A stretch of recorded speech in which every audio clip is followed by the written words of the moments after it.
I never thought I'd be the type of person who could fall for a scam. I was careful, skeptical even, especially while traveling.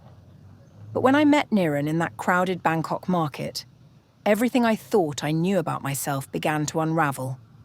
He had this way about him, a quiet confidence, as though he belonged to every corner of the city. Niran was the kind of man who could blend into the chaos and yet stand out effortlessly with his broad smile, warm eyes, and infectious laugh. He didn't approach me like a typical guide. Instead, it felt natural, like we were simply destined to cross paths. I was on a solo trip, eager to explore beyond the usual tourist traps, and when Niran offered to show me the hidden gems of Bangkok, I was intrigued. He wasn't just charming, he was knowledgeable. Over the next few weeks, he became my personal guide, my translator, my friend. He introduced me to street food stalls that only locals knew, tiny temples hidden between high-rise buildings, and markets that were worlds apart from the ones tourists flocked to. We spent days wandering the city, nights sharing stories over food and laughter. Every step of the way, he made me feel like I was experiencing something authentic, something special. Then he introduced the idea of his family. He spoke about them with such pride. His mother, he said, ran a traditional Thai silk business, but they were struggling.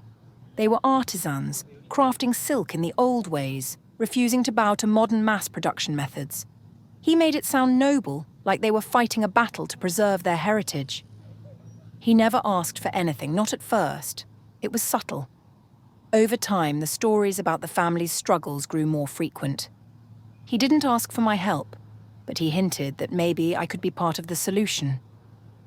I was taken in by the way he framed it, not as a loan or a handout, but as an investment in something meaningful. I believed him. I trusted him. That trust was what led me to agree to invest. He asked for a sum that, while significant, wasn't outrageous. Just enough, he said, to help his family get over a tough period and expand their business. I wired the money, telling myself that I was helping someone I cared about. But after I sent the money, something shifted. Niran became distant. He still smiled, still laughed, but there was a layer of detachment that hadn't been there before. His once constant presence began to fade. Meetings were postponed, messages went unanswered for hours, sometimes days. Then one day he disappeared. Completely. I was supposed to meet his family, tour their business, and see where my investment was going.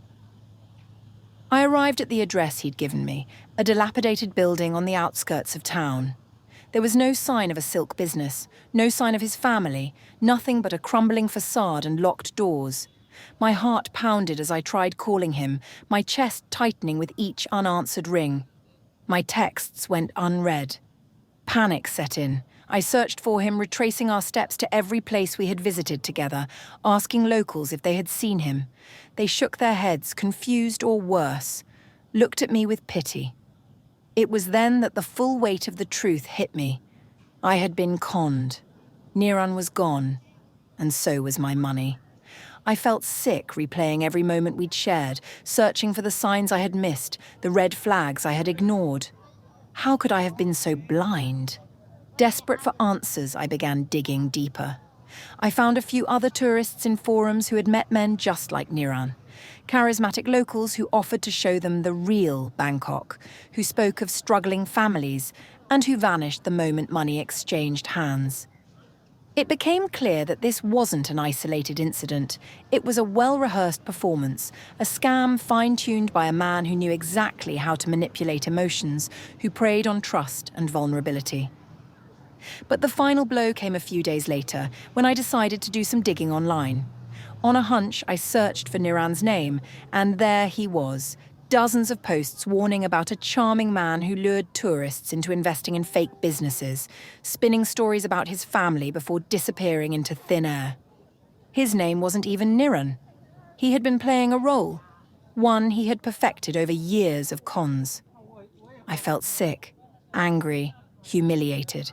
He had stolen not just my money, but my trust, my belief in the kindness of strangers. In the weeks that followed, I contacted the authorities, but there was little they could do. Niran?